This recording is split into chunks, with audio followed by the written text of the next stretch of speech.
Today, right up here, it's not your hair,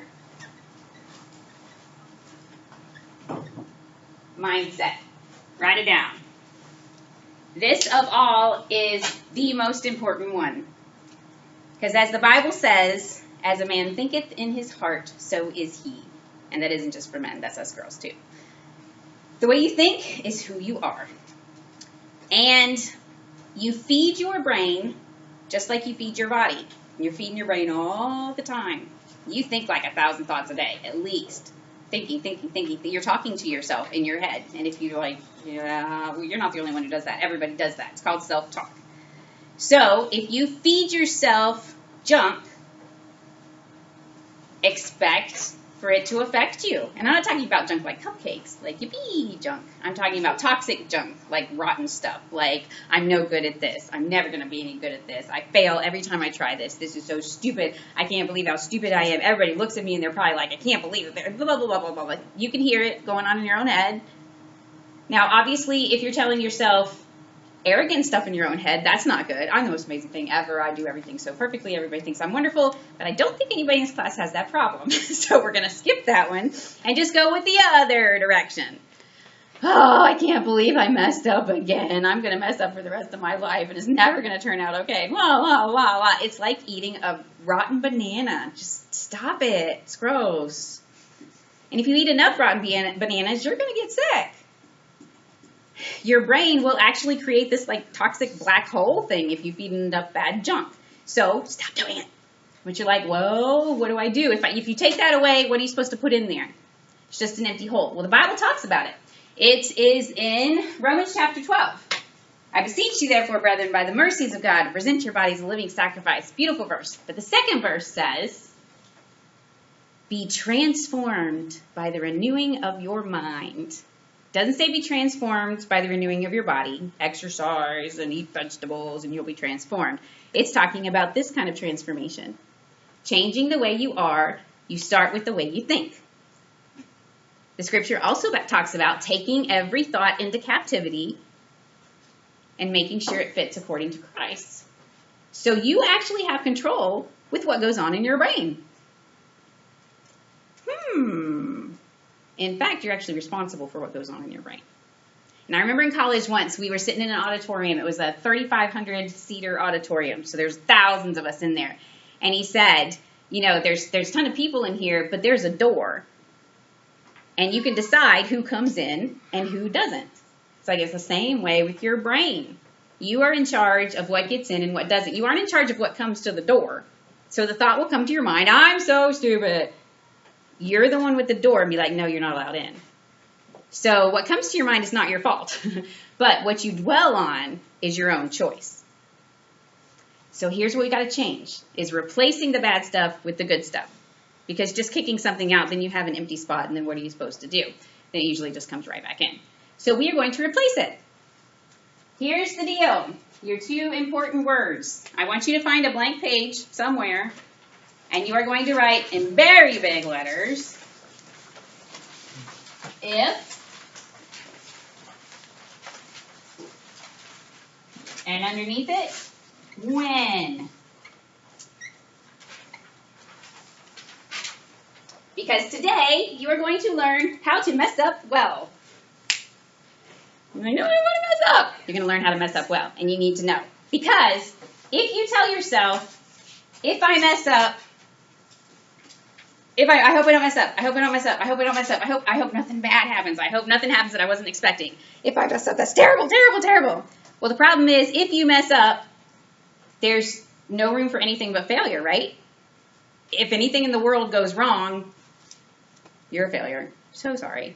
I was playing the piano once at a church, playing an offertory. Bum, bum, bum, bum, bum, bum, bum, bum, blah, blah, blah, blah, blah. And I got to the very, very end, the grand finale. And everywhere that red can be, and did this whole run, blah, blah, blah. And I completely blanked. One of my fears of life. Here's this whole church waiting for me to finish my song.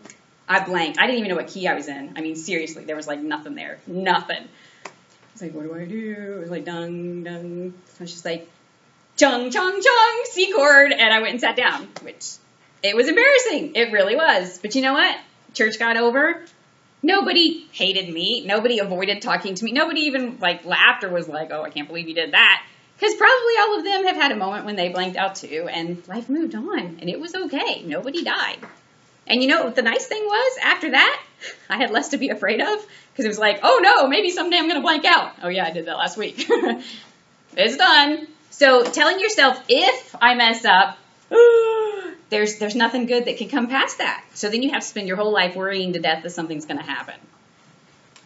If you tell yourself, when I mess up, so next to it, if I mess up, nice marker. When I mess up, dot, dot, dot. So if you mess up, sorry little dude, you gotta go. Off with his head. Poor guy. He's having a rough day. If I mess up, failure. Okay? There's just nothing else that can go there. When I mess up, there's a blank there, or a blank, or a blank. And there's the potential for success. Potential for success. And the success is not based on the mess up. It's based on what I do with it. Oh, now we have an option for something good coming.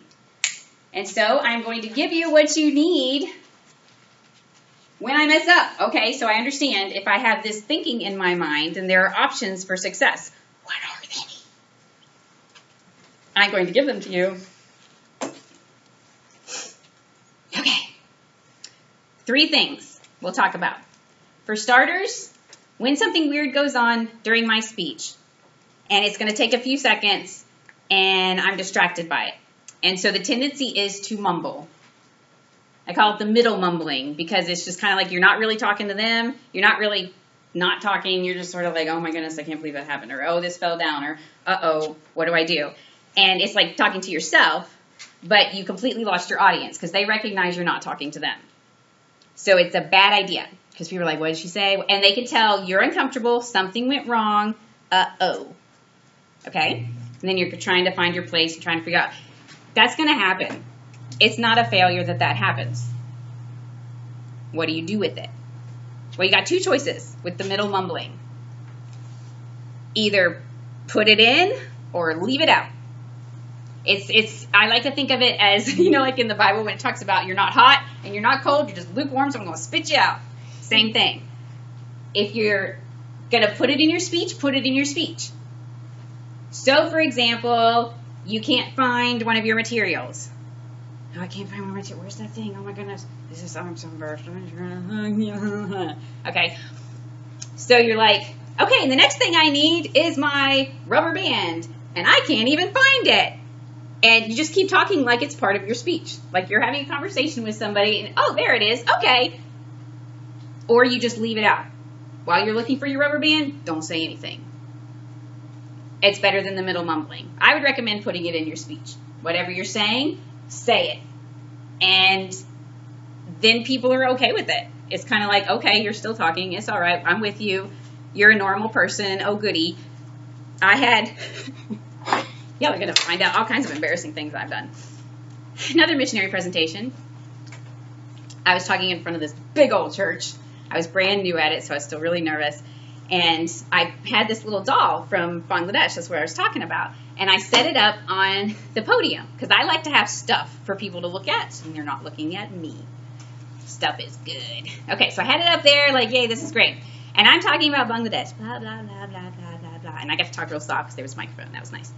And all of a sudden, this woman threw herself off the podium.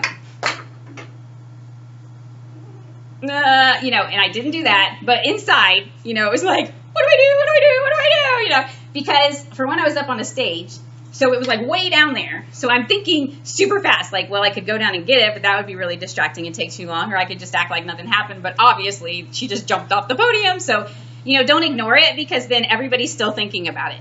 You need some way to acknowledge it and move on.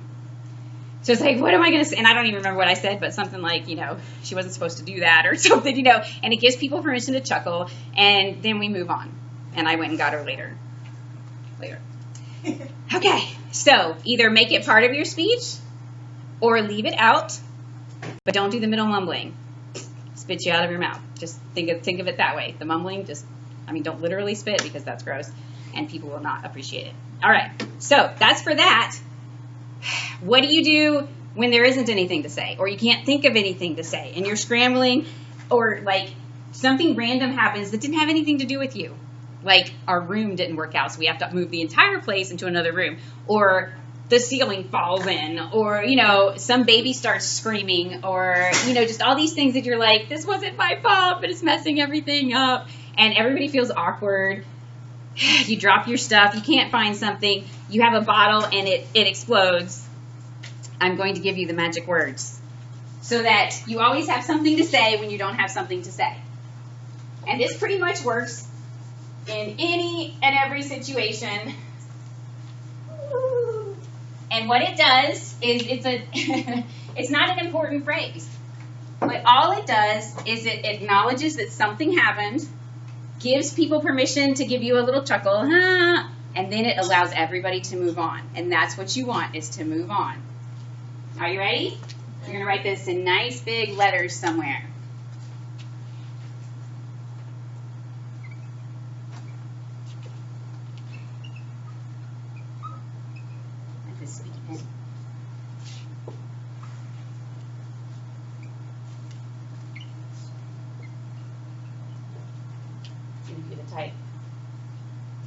Well, that wasn't in the plan. So now you just said, I didn't plan for that to happen, and I feel yucky about it, but it's okay to laugh about it, and we're going to move on. That's pretty much what you're saying right there. But you're saying it in a way that is confident, that everybody's like, yeah, and move on. So I'm standing here, the girl falls down, you say, well, that wasn't in the plan. So number 3, and just move on. And everybody, it's like something in their brain is like, okay, you said something about it, and so we move on. Whereas if she fell off, and I kept talking, and number 3, and whatever, you're down there with her. You're not with me. You're like, she fell down. Simone Biles, greatest gymnast of all time, was on the gold medal podium at this event one time, and somebody had given them all little batches of flowers. It was so cute. And they're all standing up there, this somber, there's music's playing, and one of the girls is like, she looks down and there's a bee on her flower. It's a funny video, you should look up. And she's like, ah! And she's waving this around, and she's doing this, and the other girl doesn't know what to do, and they don't know what to do.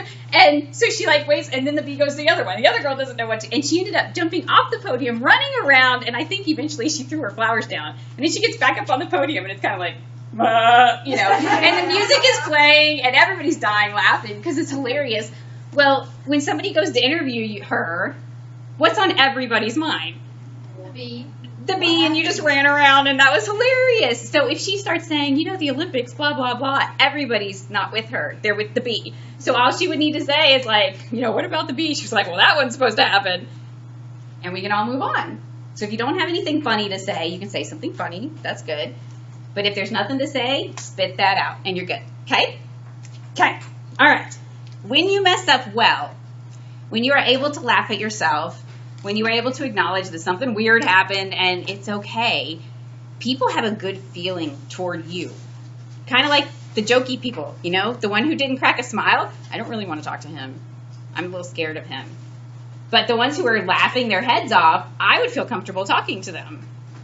When something does happen, it actually gives you an opportunity to show that you're a real person, that embarrassing things happen to you too, and if you can laugh at it, people are like, oh, I like this person. You would be amazed at sometimes when I speak, and if I end up, something funny happens or whatever, and I just laugh about it and we move on, they come up to me afterwards and talk to me like they've known me forever because they feel this connection. When you laugh with somebody, you feel a connection with them that you don't feel any other way. And laughter is the universal language. If you think about it, you could go to some tribe in Papua New Guinea where they've never seen a white person in their whole life, and you can't speak each other's language, and they think you're the weirdest person they've ever seen, and then something funny happens and you both laugh together, and all of a sudden you're connected.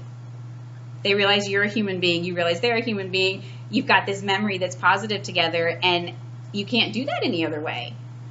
So be a little bit, I don't know, calm is not the right word, because you can't force yourself to be calm. But what you can do is create an atmosphere that encourages calmness. So this is not the end of the world. When something happens, you can tell your brain, this is not a if I mess up. It's a when I mess up. So what am I going to put in the blank? When I mess up, I'll laugh about it. When I mess up, I'll say, well, that wasn't in the plan. When I mess up, I'll try to think of something funny and move on. Now you've got all these opportunities to succeed. Oh, and we've run out of time. Next week, we're going to talk about articulation and elocution, which is going to be super fun. And even if you don't know what those words mean, you can just go tell somebody, we're learning articulation and elocution, and you sound very smart indeed. It's going to be good. Your assignment for this week, fortunately, you don't have to prep a speech.